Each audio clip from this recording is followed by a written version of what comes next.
In July of 2008, the body of Adelir Antonio de Carli, a Brazilian priest, was found by a boat about 60 miles from the shore. He had crashed his aircraft into the Atlantic Ocean about 3 months earlier after an unexpected storm sent him far off course. In most ways, this crash wasn't too different from many other pilots who have died in the ocean. Unexpected storms have historically been responsible for the death of many solo aviators over the ocean. The search following his loss of contact was also pretty standard, with rescue boats and helicopters searching the forest and ocean along his last known trajectory until it was clear that they wouldn't find him alive. The only thing that was really unique about this situation was the nature of his aircraft. His flight was undertaken in a single chair, lifted into the air by hundreds of helium balloons. The goal of the flight was to get donations for the creation of a worship site and a rest stop for truckers. He looked to raise this money by trying to break the world record for the longest flight by balloon, which would have required him to fly for almost 20 hours before landing. It wasn't his first attempt at balloon-powered flight. A few months earlier, he successfully flew for 4 hours and reached an altitude of 1,700 feet, using about half as many balloons as his final flight. He was also relatively prepared for his flight, packing most of what he would need in case of a disaster. He had 5 days of food and water, a parachute and helmet, and a flotation device. He also brought a GPS, a mobile phone, and a satellite phone to inform the authorities of his location if something went wrong. So what did go wrong? The first mistake was a fairly notable gap in his training. Along with being an experienced skydiver, he received training for both jungle survival and mountain climbing before he started the flight. But what he never learned was how to actually use the GPS device he brought with him. When he went off course, he wasn't able to locate himself. In his last communication before fully disappearing 8 hours into his flight, he requested help in determining his coordinates. His other mistake was not checking the weather before departing, getting caught off guard by winds from an unexpected storm and blown off course and ultimately towards the ocean. Carli wasn't the first person to attempt this kind of balloon flight. A number of people have made similar flights, going back to the 1980s. All of these people can source their inspiration back to a single man, the forefather of this flight method. This man is truck driver Larry Walters, who brought balloon-powered flight into the public consciousness in 1982. When Larry was just 13 years old, he first had his idea for balloon-powered flight. He had always dreamed of becoming a pilot, but he was born with poor eyesight that disqualified him from the Air Force. He was already experimenting with making hydrogen generators to fill balloons when the idea came to him. It was inspired from a trip to a military surplus store, where he saw a number of large weather balloons and realized what he could do with them. As a 13-year-old, he wasn't quite ready to pull it off, but he began making plans. In the 20 years before he was able to take off, 2 main relevant events happened.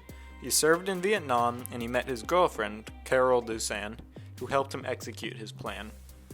While in Vietnam, his obsession with balloon flight grew incredibly strong. He later said that thinking about it helped him get through that period of his life. After he left the army, he told Carol about his plan. At first, she was strongly against the idea, but as months passed, she realized just how committed he was to the idea, and she eventually gave in, although she did ask that he wear a parachute. His mother was less receptive to the idea, suggesting that he should see a psychiatrist after it became clear that he would go through with the idea. He didn't let that stop him, though, and he began gathering the things needed for his trip. The chair itself was a simple $109 sturdy lawn chair, connected to gallons of water on either side to weigh it down, and 45 weather balloons. He was able to get the balloons in the helium tanks to fill them by forging an official order from Filmfare Studios, claiming that it was for a television commercial. He brought a lot of other things with him: a radio, a compass, an altimeter, spare batteries, food, water, a map, a camera, and most importantly, a BB gun. The BB gun would be used to pop the balloons for the descent, shooting them one at a time to allow for a controlled descent and landing. What he didn't bring was any form of seatbelt, as he was sure the slightly backwards lean of the chair would be enough to prevent him from falling. He began inflating the balloons the day before he was set to take flight.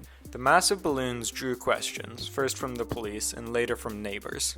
He stuck to the story that it was for a TV commercial, and by the next morning the balloons were full and he was ready to take off. The chair was tied with a rope to a car to prevent it from rising too high, but the rope instantly snapped the moment the chair got high enough.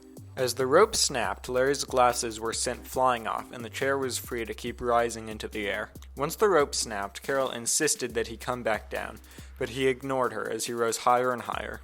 He ascended thousands of feet into the air, passing above clouds and plains. It was only when he was 15,000 feet up and the air was thinning around him that he decided he should stop moving upwards. He pulled out his BB gun and popped 7 balloons, enough to slow his ascent. He briefly set his gun down to check his height when he was struck by a powerful gust of wind. The gun was blown out of his lap and plummeted to the ground.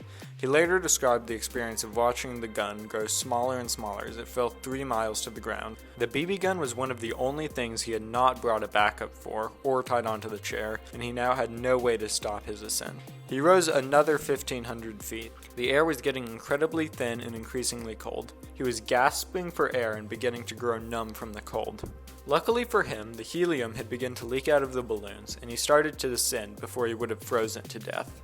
Eventually, he used his radio to contact officials, mostly to ask them to tell Carol he was safe. As he continued to descend, he now faced a new problem. He was falling too fast with very limited control. At about 300 feet from the ground, he used his knife to cut the jugs of water weighing down his chair, releasing 35 gallons of water.